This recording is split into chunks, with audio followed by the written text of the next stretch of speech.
Mr. Speaker, I rise in support of H.R. 5309, the Tsunami Warning Education and Research Act of 2014. I yield myself as much time as I may consume.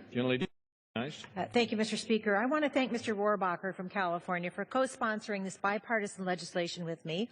Also want to thank the Chairman and Ranking Member of the Science, Space, and Technology Committee, Mr. Smith and Ms. Johnson, for their support in moving this bill forward.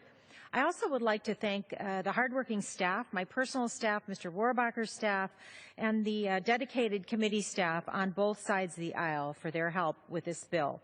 And finally, I'd like to thank the state and local emergency management officials, coastal zone managers, and the many scientists and other experts who have contributed their ideas to the development of this bill. I've met with coastal community groups and emergency planners in my district who are working on a number of fronts to prepare their communities for earthquake and tsunami events. So much of our ability to prepare, respond, and recover from a tsunami will depend on awareness, planning, and mobilization at the local level. From the federal agencies all the way down to local emergency managers, we all agree that adequately preparing communities across the country for the threat of natural disasters is of vital importance to the future of this country. The Tsunami Warning Education and Research Act of 2014 is an important step toward making sure that our coastal communities are ready to face the dangers posed by tsunami threats.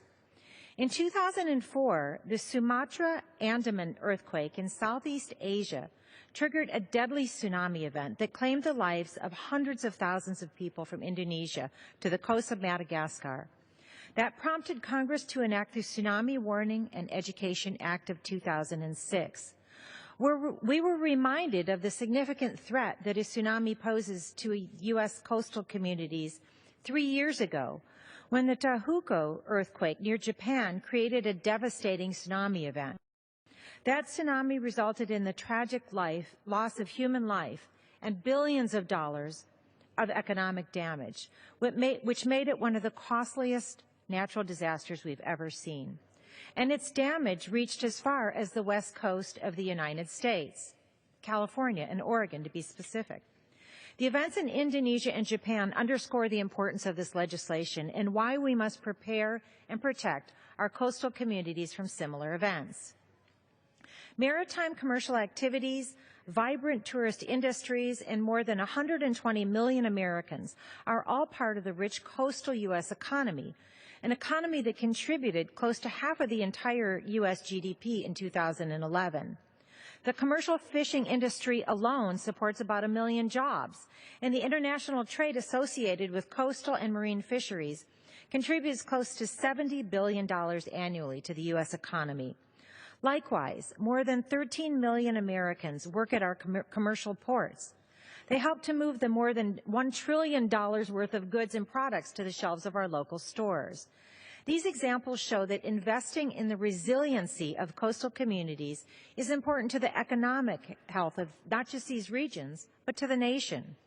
Ensuring that these coastal communities, big and small, have the resources and knowledge necessary to protect these critical assets from the threat of a tsunami and be prepared should one occur is simply good and prudent policy.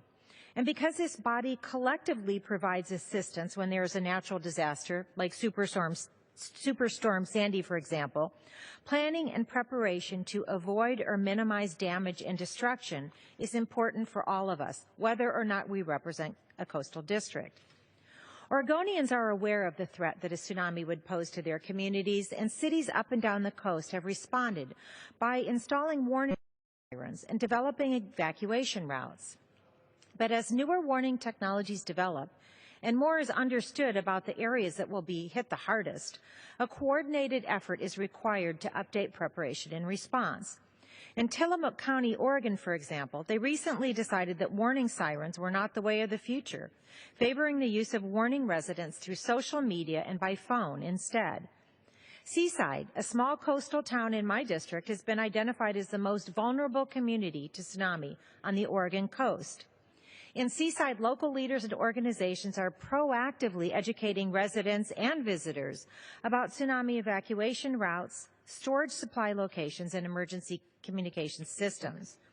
At the federal level, we can help these communities understand the risks and seriousness of the threats they face and work with them to be prepared, which is why I sponsored this bill along with my colleague from California, Mr. Rohrabacher.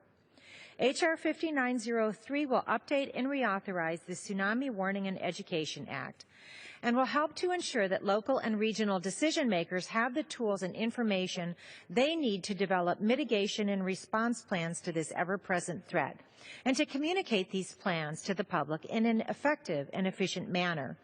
For distant tsunami events, this legislation will advance research efforts related to improving tsunami forecasting, detection, and notification, which could mean extra minutes for emergency responders on the ground and translate into lives saved and tragedies avoided. And it adds ports and harbor operations as entities to be safeguarded by tsunami forecasting capabilities.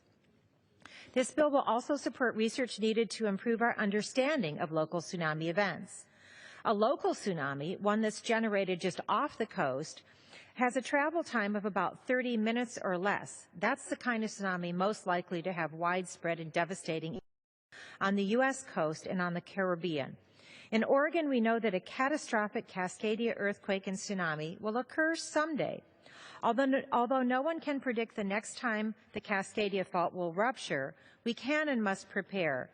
At a recent Coastal Caucus event in Florence, Oregon, state elected officials, tribal governments, community leaders, and business owners attended a panel discussion that focused on the threat posed by tsunami and how we're updating our response plans to reflect new understandings of subduction zone tsunami events. One thing everyone on the panel agreed on: it's not a matter of if, but when. We've already learned a lot about how to prepare for, mitigate, and respond to tsunami. I have no doubt that the progress we have made through NOAA's efforts under the Tsunami Warning and Education Act has enhanced the safety of our communities and will save lives, and this good work must be continued.